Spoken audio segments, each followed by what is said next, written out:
भगवान शिव को प्रसन्न करने के लिए उनको रखे जाने वाले व्रतों में प्रदोष व्रत का बहुत ही ज़्यादा महत्व है। प्रदोष व्रत के दिन भगवान शिव की प्रदोष काल में पूजा अर्चना करने से व्यक्ति की हर मनोकामना पूर्ण होती है और उसके जीवन के सभी दुख दर्द दूर हो जाते हैं। जय श्री कृष्ण दोस्तों, हर हर महादेव। मैं पूनम पांडे आप सभी लोगों का शक्ति कुंज चैनल पे बहुत बहुत स्वागत करती हूँ। आज इस वीडियो में हम लोग जानेंगे कि 2024 ज्येष्ठ मास के शुक्ल पक्ष का प्रदोष व्रत कब मनाया जाएगा और इससे संबंधित समस्त जानकारियां आपको इस वीडियो में प्राप्त होंगी। तो यह वीडियो आप सभी के लिए बहुत ही महत्वपूर्ण है, इसलिए बिना स्किप के पूरी वीडियो देखिएगा। तो चलिए आगे का वीडियो प्रारंभ करते हैं। प्रदोष के दिन भगवान शिव का पूजन अर्चन करने से और उनके लिए व्रत रखने से जीवन में सुख शांति की प्राप्ति होती है और भगवान शिव का आशीर्वाद प्राप्त होता है। 2024 में ज्येष्ठ मास के शुक्ल पक्ष का प्रदोष व्रत बुधवार को पड़ रहा है, इसलिए इसे बुध प्रदोष कहा जाएगा। बुध प्रदोष करने से बुध ग्रह की शांति होती है और बुध ग्रह मजबूत बनता है। इसके साथ ही साथ बुधवार का दिन भगवान गणेश को समर्पित माना जाता है, तो इसलिए बुध प्रदोष करने से भगवान शिव की कृपा के संग संग भगवान गणेश की कृपा भी प्राप्त होती है। बुध प्रदोष व्रत ज्ञान और शिक्षा की प्राप्ति के लिए बहुत ही उत्तम माना जाता है। बुधवार को हरे रंग की प्रधानता होती है, इसलिए इस दिन ज़्यादा से ज़्यादा हरे रंग का प्रयोग करना चाहिए। इस दिन हरे रंग का वस्त्र पहनना चाहिए। पूजा में हरे रंग की वस्तुओं को ज़्यादा से ज़्यादा चढ़ाना चाहिए, अर्पित करना चाहिए और इस दिन हरे रंग की वस्तुओं का भी ज़्यादा से ज़्यादा दान करना बहुत ही उत्तम माना जाता है।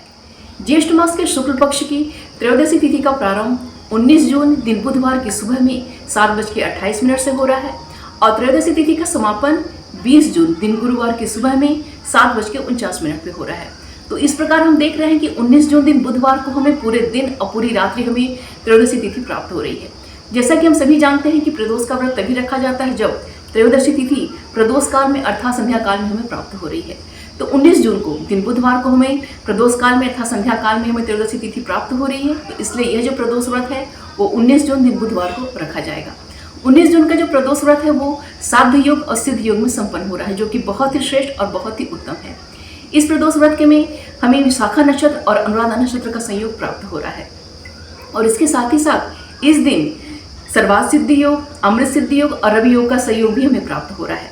और तीनों ही योग, अमृत सिद्धि योग, सर्वार्थ सिद्धि योग और रवि योग, ये तीनों ही योग 19 जून की शाम में 5:23 से प्रारंभ हो रहे हैं, जो कि पूरी रात्रि में प्राप्त हो रहे हैं और 20 जून की सुबह में 5:08 तक हमें ये तीनों योग प्राप्त हो रहे हैं। तो इस प्रकार हम देखते हैं कि ये तीनों ही योग जिसमें प्रदोष काल प्रारंभ हो रहा है अर्थात जिसमें हमें भगवान शिव का पूजन अर्चन करना है, उसी समय ये तीनों योग प्रारंभ हो रहे हैं। तो जिससे इस प्रदोष व्रत का बहुत ही ज़्यादा महत्व बढ़ गया है। इस जो प्रदोष व्रत में साध्य योग, सिद्धि योग, सर्वार्थ सिद्धि योग, अमृत सिद्धि योग और रवि योग, इन पांचों योगों में इतने अच्छे योग में अगर हम भगवान शिव का जितने ही अच्छे से हम अभिषेक करेंगे, उनका हम श्रृंगार करेंगे, उनके मंत्रों का हम जाप करेंगे, उनके स्तोत्रों का हम पाठ करेंगे, उसका उतना ही अच्छा हमें पुण्य लाभ प्राप्त होगा। यह प्रदोष व्रत बहुत ही श्रेष्ठ और बहुत ही उत्तम होने वाला है। 19 जून दिन बुधवार को शिववास सुबह में 7:28 तक कैलाश में है, उसके पश्चात नंदी पे है। अर्थात प्रातःकालीन पूजा जो हम करेंगे उसमें शिव जी का वास कैलाश पे रहेगा और संध्याकालीन अर्थात प्रदोषकालीन जो पूजा हम करेंगे तो उसमें भगवान शिव का वास नंदी पे रहेगा। जिसमें भगवान शिव का वास कैलाश पे होता है उसमें हमें सुख की प्राप्ति होती है और जिसमें भगवान शिव का वास नंदी पे होता है उसमें हमें सफलता की प्राप्ति होती है। तो इस प्रकार 19 जून का ये जो प्रदोष व्रत है ये सुख और सफलता दोनों ही प्रदान करने वाला है। तो इस प्रकार हम देख रहे हैं कि बहुत ही अच्छे संयोगों में यह प्रदोष व्रत संपन्न हो रहा है और बहुत ही अच्छे शिववास में यह प्रदोष व्रत संपन्न हो रहा है। 19 जून दिन बुधवार को प्रातःकालीन पूजा का जो शुभ मुहूर्त है वो सुबह में 5:08 से लेकर सुबह में 8:34 तक है और प्रदोषकालीन अर्थात संध्याकालीन पूजा का जो शुभ मुहूर्त है वो शाम में 6:51 से लेकर रात्रि में 8:54 तक है। तो इस प्रकार हम देखते हैं कि संध्याकालीन पूजा का जो शुभ मुहूर्त है वो 2 घंटे 3 मिनट तक है। यह जो प्रदोष का व्रत है बहुत ही अच्छे योग में और बहुत ही अच्छे शिववास में संपन्न हो रहा है। तो इस दिन प्रयत्न करके ज़्यादा से ज़्यादा अच्छे ढंग से भगवान शिव का अभिषेक कीजिए, उनका श्रृंगार कीजिए। इस दिन आपके पास जो भी घर में आपके पास उपलब्ध हो, गंगा जल है, दूध, दही, शहद, शक्कर, घी, जो इसमें मौसमी फल चल रहे हैं उस मौसमी फलों में किसी एक फल का रस, गन्ने का रस, जो भी चीज़ें आपसे उपलब्ध हो सके उनमें से ज़्यादा चीज़ों का प्रयोग करके भगवान शिव का ज़्यादा से ज़्यादा अभिषेक करने का प्रयत्न कीजिए और भगवान शिव का बहुत ही अच्छे से उनका श्रृंगार कीजिए। ज़्यादा से ज़्यादा मंत्रों का जाप कीजिए, ज़्यादा से ज़्यादा स्तोत्रों का पाठ कीजिए। मतलब जितने अच्छे से आपसे संपन्न अच्छे ढंग से आपसे संपन्न हो सके उतने अच्छे ढंग से भगवान शिव का पूजन अर्चन कीजिए, क्योंकि यह प्रदोष व्रत बहुत ही उत्तम और बहुत ही श्रेष्ठ होने वाला है। यह प्रदोष व्रत बुधवार के दिन पड़ रहा है, इसलिए हरे रंग की प्रधानता बहुत ही ज़्यादा रहेगी। तो इसमें जो है बेलपत्र बहुत ही अच्छे अच्छे प्राप्त हो रहे हैं।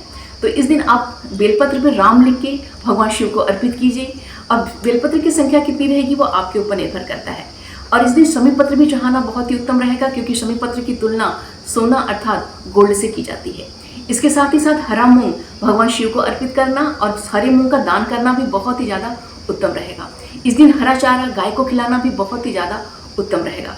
कहने का तात्पर्य है कि हरे रंग की इस दिन प्रधानता रहेगी, तो जितना ज़्यादा आपसे संभव हो हरे रंग का प्रयोग पूजा में भी कीजिए, स्वयं को पहनने के लिए भी कीजिए और दान में भी उसका प्रयोग आप कीजिए। आपको बहुत ही अच्छा इसका परिणाम प्राप्त होने वाला है। तो उम्मीद करती हूँ कि यह वीडियो आप सभी के लिए बहुत ही उपयोगी होगा। वीडियो को प्लीज़ लाइक कीजिएगा और शेयर कीजिएगा अपने दोस्तों और रिश्तेदारों के साथ। प्रदोष से संबंधित कोई भी प्रश्न अगर आपके मन में है तो कमेंट बॉक्स में मुझसे पूछ सकते हैं। मिलते हैं अगले वीडियो में। अपना और अपनों का ख्याल रखिएगा। जय श्री कृष्ण। हर हर महादेव।